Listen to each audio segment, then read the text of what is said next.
Assalamualaikum warahmatullahi wabarakatuh. Shalom, Om Swastiastu, Namo Buddhaya, salam kebajikan, dan salam sejahtera untuk kita semua. Di video kali ini, saya akan menjelaskan materi mengenai manajemen sumber daya manusia. Namun sebelum itu, perkenalkan nama saya Revani Simbolon, NPM C1C022114. Saya adalah mahasiswi Universitas Bengkulu, Prodi S1 Akuntansi. Baiklah, langsung saja kita masuk pada manajemen sumber daya manusia, di mana di video kali ini saya akan menjelaskan 4 topik, yaitu yang pertama, apa itu sumber daya manusia? Yang kedua, tujuan manajemen sumber daya manusia. Yang ketiga, tugas manajer sumber daya manusia dalam bisnis. Yang keempat, tanggung jawab manajemen sumber daya manusia. Oke, materi yang pertama, apa itu manajemen sumber daya manusia? Jadi, manajemen sumber daya manusia adalah serangkaian aktivitas organisasi yang diarahkan pada upaya menarik, mengembangkan, dan mempertahankan angkatan kerja yang efektif.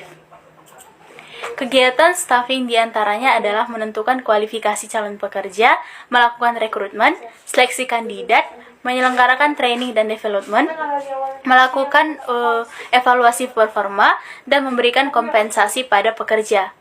Di sini saya akan memuat beberapa contoh dari manajemen sumber daya manusia. Yang pertama, melakukan perencanaan sumber daya manusia. Yang kedua, mengangkat dan memberhentikan karyawan. Yang ketiga, menentukan dan memberikan upah serta tunjangan. Yang keempat, melakukan evaluasi dan penilaian kerja. Nah, yang kelima, melakukan pelatihan dan pengembangan. Yang keenam, memastikan kesejahteraan karyawan. Nah, yang terakhir, menerapkan hubungan kerja yang efektif. Baiklah, materi yang selanjutnya, tujuan manajemen sumber daya manusia. Ada 4 tujuan manajemen sumber daya manusia. Yang pertama, tujuan organisasional. Yang kedua, tujuan fungsional. Yang ketiga, tujuan kemasyarakatan. Dan yang terakhir, tujuan personal. Mari kita bahas satu persatu. Yang pertama, tujuan organisasional, yang merupakan tujuan yang memastikan bahwa manajemen sumber daya manusia berkontribusi pada efektivitas organisasional. Departemen Sumber Daya Manusia membantu para manajer untuk mencapai tujuan-tujuan organisasi. Dalam hal ini, para manajer tetap bertanggung jawab penuh atas para bawahannya.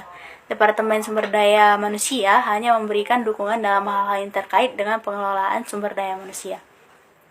Nah, yang kedua, tujuan fungsional. Tujuan fungsional merupakan tujuan yang menjaga kontribusi Departemen Sumber Daya Manusia dalam tingkat yang layak bagi kebutuhan-kebutuhan organisasi. Sumber-sumber daya akan terbuang percuma jika manajemen sumber daya manusia tidak direncanakan secara optimal sesuai kebutuhan organisasi. Nah, yang ketiga, tujuan kemasyarakatan. Tujuan kemasyarakatan merupakan tujuan yang bersikap etis dan bertanggung jawab sosial terhadap kebutuhan-kebutuhan tantangan-tantangan masyarakat sembari meminimalisir dampak negatif tuntutan-tuntutan tersebut bagi organisasi. Nah, yang terakhir adalah tujuan personal. Tujuan personal merupakan tujuan yang membantu para karyawan mencapai tujuan-tujuan pribadi mereka sejauh tujuan-tujuan mendorong kontribusi individual bagi organisasi.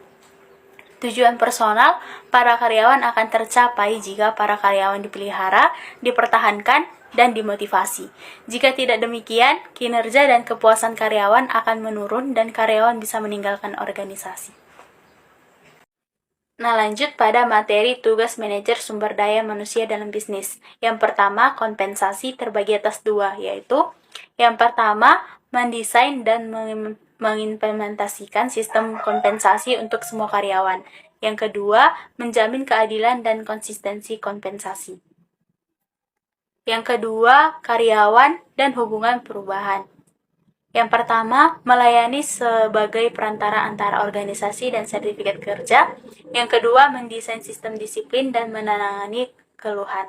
Yang ketiga, kesehatan dan keselamatan kerja. Terbagi atas 2, yaitu yang pertama, mendesain dan mengimplementasikan untuk menjamin kesehatan dan keselamatan kerja.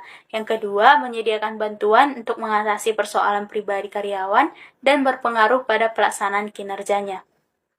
Yang keempat, riset sumber daya manusia. Terbagi atas 2, yaitu 1, menyediakan informasi sumber daya manusia. Yang kedua, mendesain dan mengimplementasikan sistem komunikasi karyawan. Oke, pada materi yang terakhir adalah tanggung jawab manajemen sumber daya manusia. Ada 7. Yang pertama, menempatkan pegawai baru dalam perusahaan. Yang kedua, memperkenalkan pegawai baru dalam perusahaan.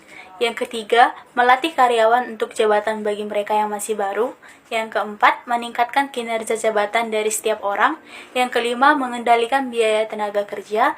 Yang keenam, menciptakan dan mempertahankan semangat kerja. Nah, yang ketujuh, melindungi kesehatan dan kondisi fisik pegawai. Demikian penjelasan singkat yang saya berikan secara sederhana mengenai manajemen sumber daya manusia. Jika ada kesalahan saya mohon maaf. Saya ucapkan terima kasih. Wassalamualaikum warahmatullahi wabarakatuh.